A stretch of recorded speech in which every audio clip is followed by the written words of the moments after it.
Jose, are you the new Billy Withers? Well, Bill Withers is still here. He turned 80 last year, but I am definitely picking up his torch and shining the light on, I think, a lot of what needs to happen, a lot of unity. Songs like Lean on Me. We need to come together as a people, as a human race, to come together into the future. So I'm definitely leading that charge with his music right now. What is it that made you choose Billy Withers as a focus for this creation? Well, I chose Bill Withers because right now in America, we have a short attention span. We're not looking back to our ancestors. We're not looking back to our forefathers and foremothers for our inspiration. I realized Bill Withers was turning 80, and I thought to myself, his music is immense, his voice is powerful, his lyric, his message, we need it now. We need a song like Lean on Me right now. So that's why I'm paying tribute to him and bringing his work and his words all over the world. But he's not the first artist that you've decided to pay tribute to. Is this your thing? Well, I think anyone coming from jazz, you're always paying tribute to somebody. You've been taught by listening to records, going out on tour, and I've toured with amazing people like Junior Mance, Chico Hamilton, McCoy Tyner. So I carry all of their wisdom with me onto the bandstand. So with jazz, you're always in touch with the past while bringing it into the future. Bang!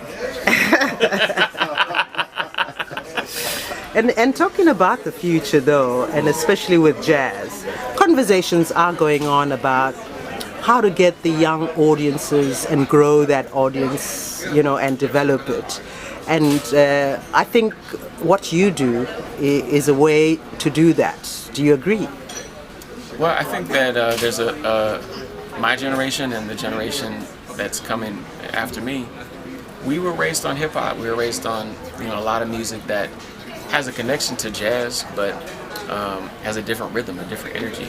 So we bring that, we bring that to the stage. We mix it in with our message and our power. And I think young people hear that, and so they have a way in, because that's important to have a way in. Just like when I heard A Tribe Called Quest, I had a way in, and I discovered jazz in that way. Okay. And in terms of you're playing the guitar, you're singing. Who told you could sing, first of all? I don't think anyone told me I could sing. I just started singing, and it was a great way to meet girls in high school. I joined a choir, and it was all girls and me. So that was the beginning of my music career. But I quickly realized that I had a voice, and that my voice made people feel good, made people feel things, made people feel inspired. And as a young man, 14, 15 years old, to have some kind of sense of identity, some positive sense of self-worth, made me feel really good. So I said, let me pursue that and see where it goes. But jazz as a genre, what role do you think it plays in society today? I think jazz's role is a global connector. When you think of a lot of different kinds of music, like trap music in the American South, bossa nova, from Brazil, from the 50s, 60s, much of African music from all times. How are these musics connected? Often through jazz musicians who have traveled in the 40s, 50s, 60s, 70s, up until today, listening, getting ideas, bringing a little bit back. John Coltrane, buying African records, working with, Babatunde in New York and Harlem, combining different rhythms from India, from Africa, from all over the world, from Europe. Jazz musicians have always been that glue, that force to sort of unite seemingly disparate cultures. Japanese with Finland, jazz can do that. I don't think any other music can do that. And how important are collaborations with other musicians for you? Collaborations are key, because not only do I need great musicians to work with to make my sound in my band or singing with other bands, but that's also how we learn. When I'm singing with a band of masters, people who are better than me, when I'm listening to great singers like Dan Reeves, or Bobby McFerrin, you know, masters of their craft, then I get a chance to learn. And if I'm lucky enough to, you know, interact with one of these people to sing a song, like on the cruise here, singing with David Sanborn, for example, he has so much history and wisdom. And even just to share 5 minutes on stage with somebody like that, you learn a lifetime of lessons. So it's very important. Let's talk about technology. It's 2019, and technology is a thing now in the music industry, and there are some artists who have not embraced it yet because it affects the way the music is created, the way the music is marketed, and the way the music is sold. And how is the technology of today affecting your career, or do you have a strategy on how to use the new technology? Well, I think artists should not be scared of technology. I think technology in and of itself is a tool that can be used any way you want. If you look at the career of Billie Holiday, she would not have had a career without the invention of the microphone, because she sang very quietly.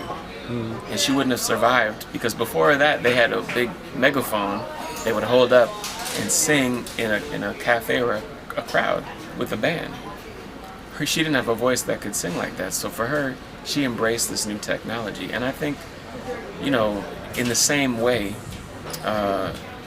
artists of today should definitely use Instagram, Twitter, social media to share your positive message. I can't tell you how many guitar videos that I watch, somebody sitting down and say, hey, this is my new idea, and it might have 10,000 views in a day, because people really want to connect, they want to know what you're working on. If you're in Brooklyn, if you're in, you know, Tokyo, they want to know. And now it's unprecedented. We have a platform as artists to share anything we want, and we also have a responsibility. So that's the balance. You know, I don't think we should share our worst selves and our profanity and negativity. I think we should use the platform to uplift one another and share culture. And jazz, in your view, as in many jazz musicians, is what the world should be like, in the way jazz is created, expressed, and enjoyed as well. Well, I think jazz, more than any other music, really gives a lot of examples of democracy in action. You know, you have a lot of viewpoints on the bandstand, but we come together for one purpose. We don't always agree on the tempo or the song, or, you know, but we come together and we create something that's bigger than what we could create individually. And that's why I love jazz, because it's a people's music. It's for everybody. What's your thoughts on the jazz police? You know, I used to get, when I was younger, I used to get really mad about the jazz police. Now, I think everyone has their role, and everyone has their understanding. And if there weren't borders for artists to crash through, then we would just go. So, you know, Picasso needed somebody to say, that's not right. Coltrane needed somebody to say, no, that's not jazz. And I think they fill a purpose. Miles too, yeah. They fill a purpose. I don't agree, but again, you know, they fulfill their role. Just before we started recording, you were telling us about the cover of Lean on Me. Please go through that, please, again. So I'm a huge fan of visual art in general and photography, and a huge fan of Malik Sidibe, the world famous photographer who just passed away a couple years ago from Mali. And when I was looking for source material from the 70s for style, ideas, for icons, I wanted it to be black and I wanted it to be African. And I looked at his famous photos of club kids in the 70s. So there's a photo of two young men, one's holding a guitar, and I brought it to my friend Jeanette Beckman, who's a legendary musical photographer in New York, and she loves Malik Sidibe. And I said, Jeanette, I want to do a homage to Malik. Can we look at some of these images? And she said, yeah, I love this. So the whole cover is just a tribute to this amazing visionary, to the way he captured the musicality and the youth of Africa and Mali at that moment in the 70s and that style. And Bill Withers. And Bill Withers. And his music. Exactly. So are we going to see you in South Africa soon? You know, I heard a rumor that I may be coming soon, so you guys get ready because I'm going to bring all the love, all the power, and all the majesty of jazz, of blues, rhythm, and soul, and Bill Withers. As usual, awesome talking to you. Thank you so much. Thank